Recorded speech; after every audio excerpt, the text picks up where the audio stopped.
समझ नहीं आ रहा अपने सैलरी इंक्रीमेंट का क्या करूं। बेटा इतना क्या सोच रहा है? अपने म्यूचुअल फंड्स के एसआईपी का टॉप अप करा ले। This is the right time. क्या? समझ में नहीं आया। बेटा इतना क्या सोच रहा है? अपने म्यूचुअल फंड्स का एसआईपी टॉपअप करा ले। This is the right time. अब समझा।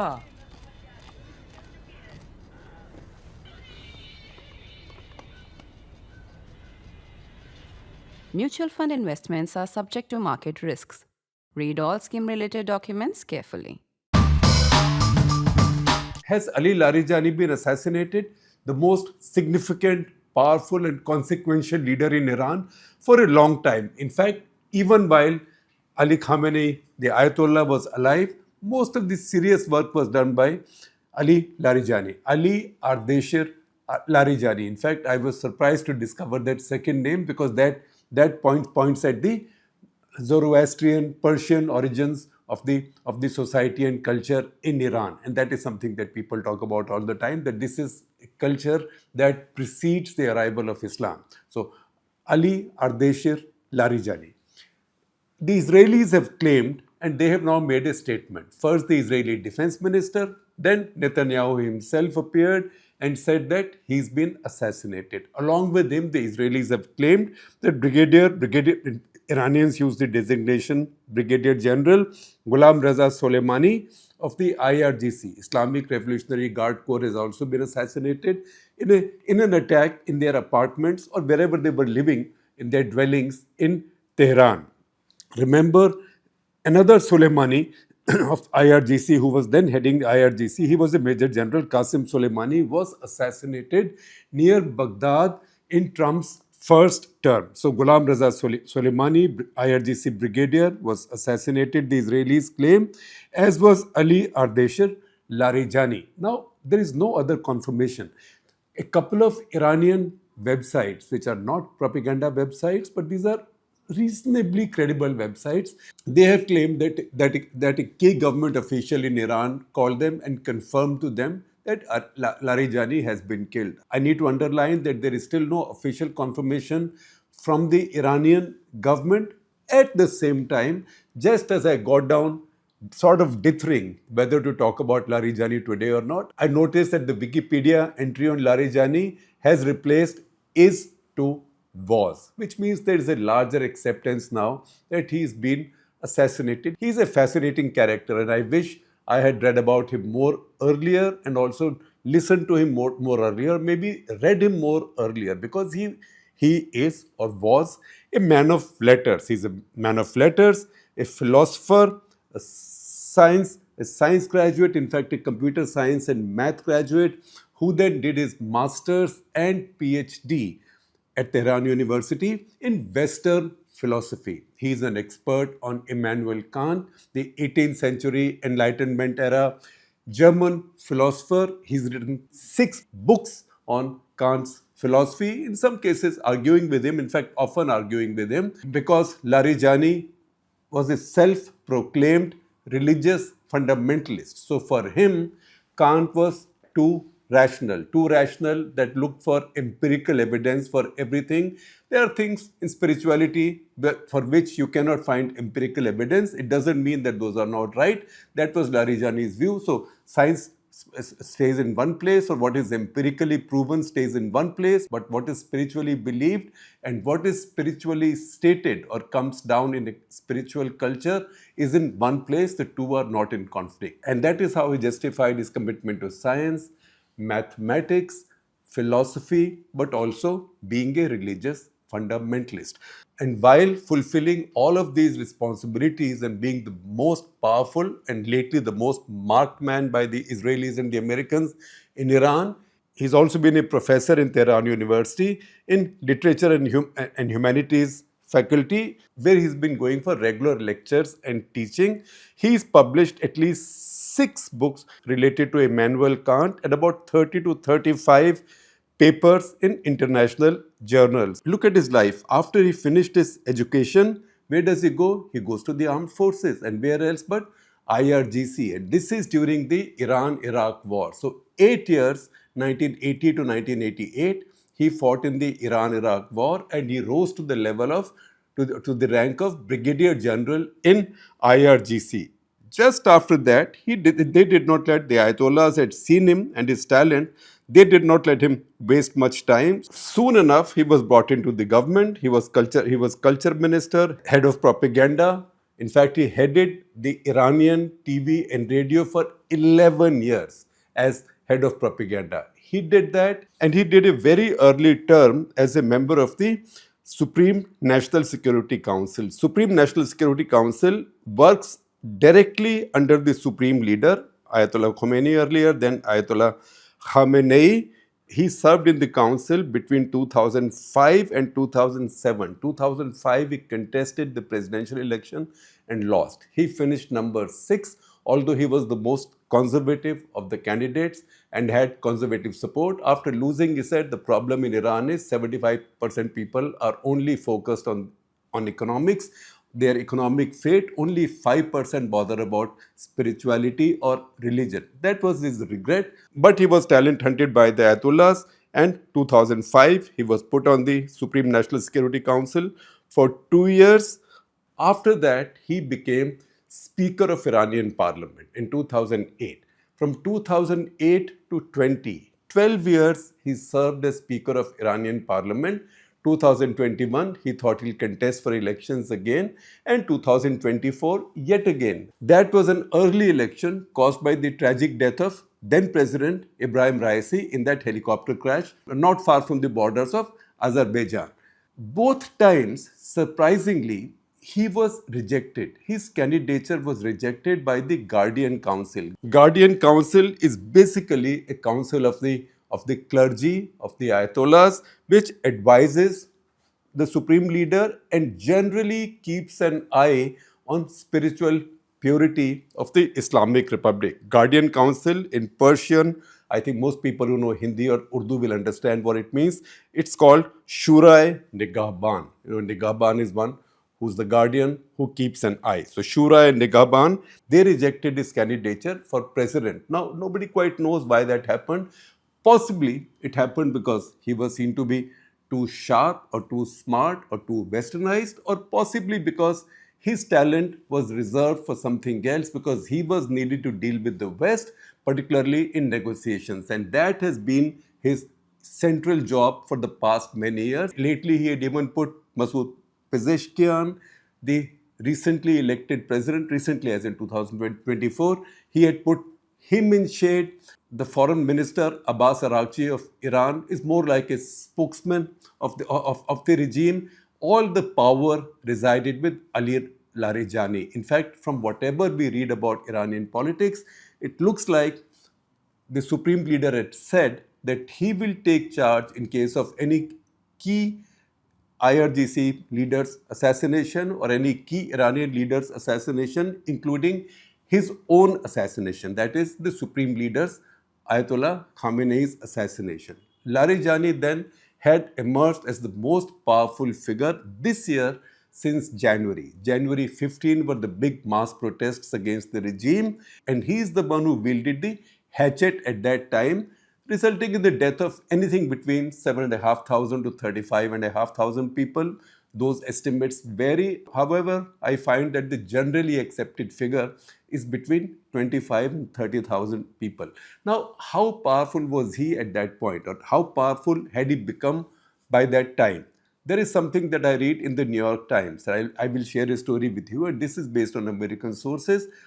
First of all, it is well known that Trump had made a public statement that if planned executions are carried out in Iran, he's going to strike Iran and Iranian government. The regime should give up any plans of mass executions. Second, it's a recorded fact that Steve Witkoff, Trump's special envoy to all troubled areas in the world, he made a call looking for the Iranian foreign minister because he wanted to speak with him. Before speaking with him, this is source based in the New York Times, before speaking with him, Abbas Araghchi reached out to Pezeshkian, the president, for authorization so he could engage with Steve Witkoff. Pezeshkian said, I don't know, why don't you check Larijani, which means Larijani now had the power. So he could either authorize Arakchi to speak with Steve Witkoff or tell him to forget it. That I use only to illustrate the power to which Larijani had risen now. Larijani had also made a big statement just a couple of days on Al-Quds Day. That's a day that many Islamic countries observe for Jerusalem. That Al-Quds is the name of Jerusalem and the mosque there, the holy mosque there, the Dome of the Rock. There he came out on the streets like this and had his pictures and videos posted and also tweeted that look, leaders of Iran are on the street like this among their people, whereas leaders of your country, pointing to the America, are on Epstein Island. That is something that I noticed, also found quite a bit of buzz among many American and Israeli critics on Indian social media as well, that look, what a statement of strength that is. It looks like that was perhaps not an act of great discretion given the situation now, because Israeli intelligence being what it is, the pictures were posted. In fact, one was posted by a former advisor to the Israeli Prime Minister, to a former Israeli Prime Minister, pointing at a masked man saying, he's my best friend, he's a Mossad agent, he's already back in Iran, and next week is going to be quite exciting for Ali Larijani. So now I don't know what happened. However, this is a coincidence that needs to be noted. Larijani coming out in public and taunting the Americans and the Israelis is a publicly known fact. Now, where does power come from in Iran? The power in Iran is divided. There is a Majlis, which is an elected parliament that has a bunch of powers. There is a directly elected president. He's got some powers. But the big power lies with the supreme leader, who is not elected by people as such, who is elected by a council of religious leaders. That's how the supreme leader is selected. He has the most powers. Under him, he has committees and councils to advise him.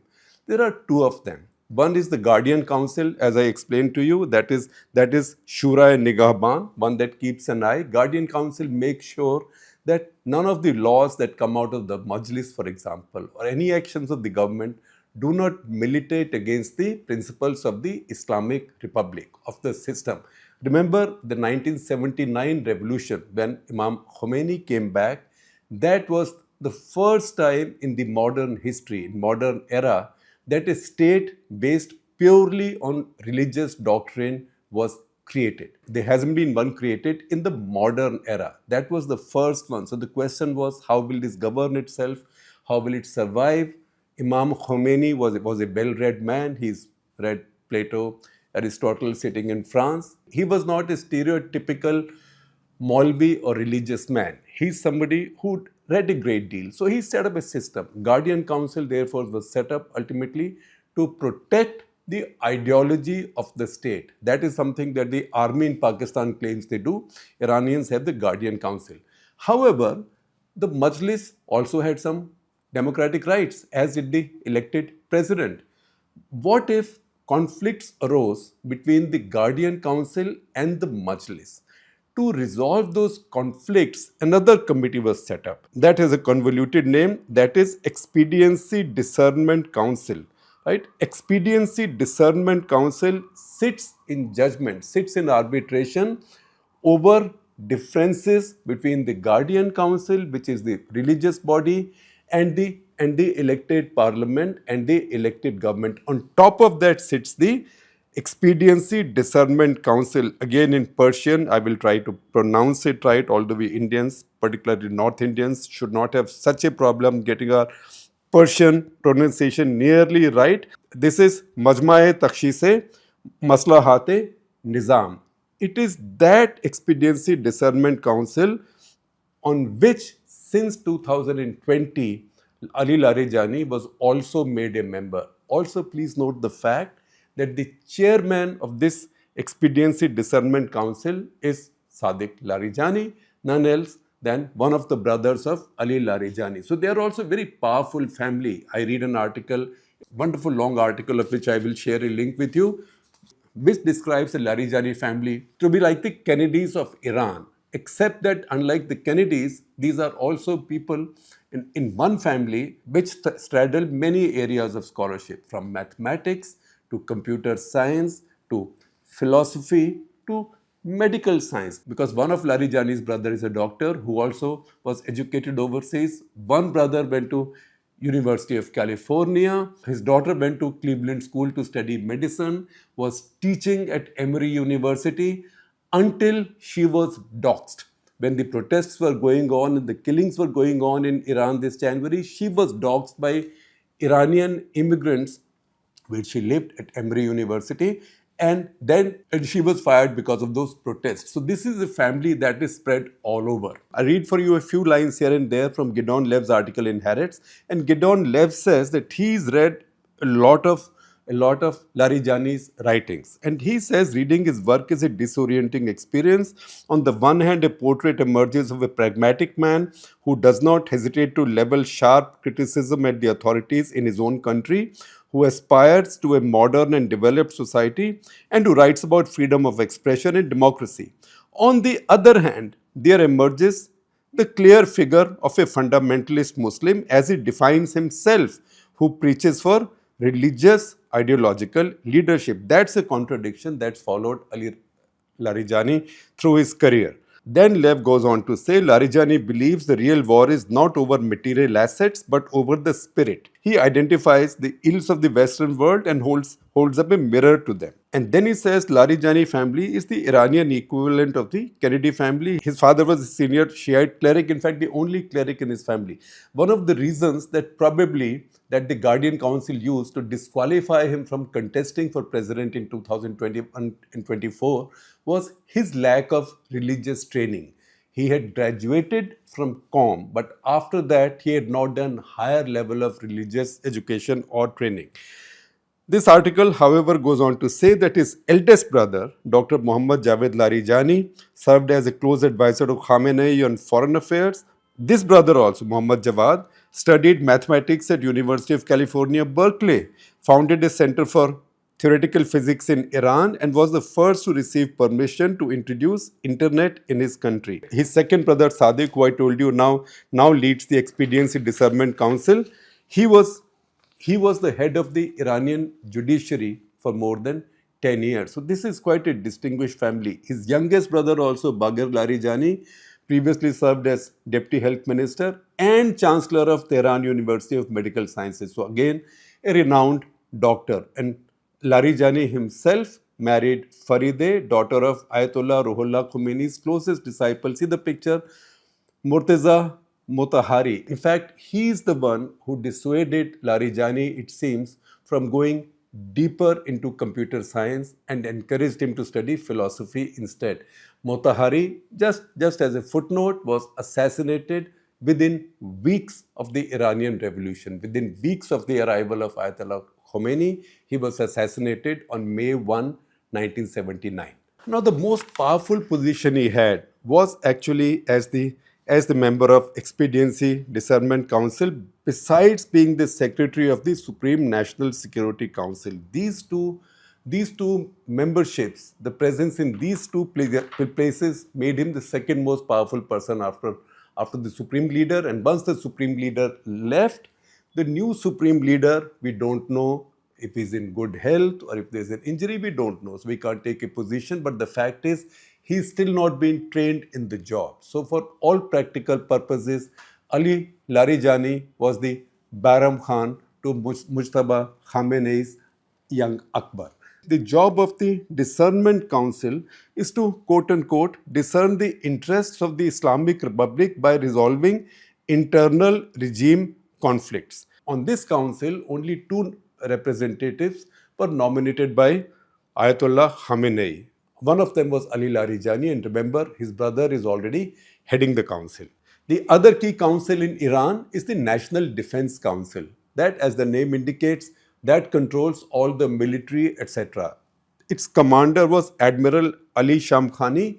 He was assassinated on the first day of killings along with Ayatollah Khamenei and others. His funeral has actually been carried out and also publicized. So even that body is headless right now, and if Ali Larijani is killed, then the operation to decapitate the regime leadership has gone a great distance already. In fact, it's a regret, as I told you earlier, that I didn't read about Larijani more earlier, because I've mentioned him. I think he's visited India multiple times. Indian leaders have gone and met him. 12 years he was the Speaker of Parliament. But as I read more on him now, I see the picture of a very complex and a very interesting man. So he wrote an article where he got into the argument over mathematical proof versus spiritual beliefs. In that article, Larijani tried to show that the difference between a philosophical argument and a mathematical proof lies not in the argument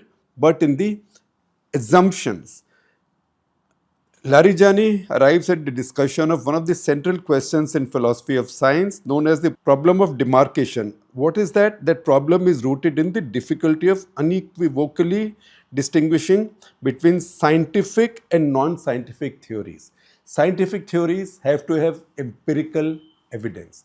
Non-scientific theories, which can be folklore, which can be scriptures, they don't have empirical evidence. His article and his writings say that while science is in its own place, math is in its own place, for anything spiritual which comes from beliefs, empirical evidence is not needed. And the two are not in clash, and this argument between the two is invalid. This argument should not take place. And if the argument goes on and you cannot arrive at a conclusion, then who wins but the religion? And that is why he says he is a religious fundamentalist while understanding science, math and modern philosophy as well. His larger view, however, was that Western civilization, although he read about the West, he obviously admired the West, he sent his daughter to study in America, his brother studied in America as well. His view was that the Western civilization had reached its breaking point. Grappling with issues such as alienation and loneliness, the only solution, his view argued, was to abandon the West's egoism and humanism, renounce its skepticism, which means go back to deep belief, and uproot the rotten tree of modernity itself. Having said all that, you can see that I really got caught up in his philosophical arguments, and many of these things are completely out of the syllabus for me. At least I know the name of Immanuel Kant, but I don't know any of the other philosophers that he's talking about and he's arguing with, and would have taken too long for me also to delve in there, completely out of my league. However, I will only conclude by telling you, with all of this, having read mathematics, computer science, such high level of philosophy, a PhD in philosophy from very reputed Tehran University. In fact, we saw the ratings of global universities the other day. Iran has universities way ahead of the topmost Indian universities. Iran has a wonderful, brilliant education system, and they've had it for a very long time. High literacy, high female literacy, nearly 50% doctors are women in Iran. Lots and lots of STEM graduates are women in Iran. It's a very interesting country. It's not a country that passes many stereotypes. It's not a country that passes many stereotypes. While doing all of that, while living such a complex life, while negotiating at one point with Putin, visiting Moscow repeatedly, and also going to China and signing a 25-year, multi-$10 billion strategic deal, and negotiating with the West. Just this February 11, he was in Qatar negotiating. While doing all of this, he was no mean political player. For example, he, from all published material, might actually be the first political leader anywhere to use fake news at scale against somebody he was not even contesting, but somebody whose ideology he did not like. So Mohammad Khatami, who became president, he was contesting, he was a reformist leader. And Larijani did not like the fact that he was a reformist leader, because Ali Larijani was a conservative. He was then the propaganda chief and also the head of television and radio stations. In fact, he founded many in Iran, all owned by the government. That is when, even before the era of artificial intelligence, he approved the production of a film that showed supporters of the reformist Khatami, who was then running for president, dancing and singing on the day of the assassination of Imam Hussein, the most sacred figure in Iran for Shia Islam. All those images were fake. I think on that note, I can conclude this particularly complex, difficult, at the same time, fascinating episode of Cut the Clutter.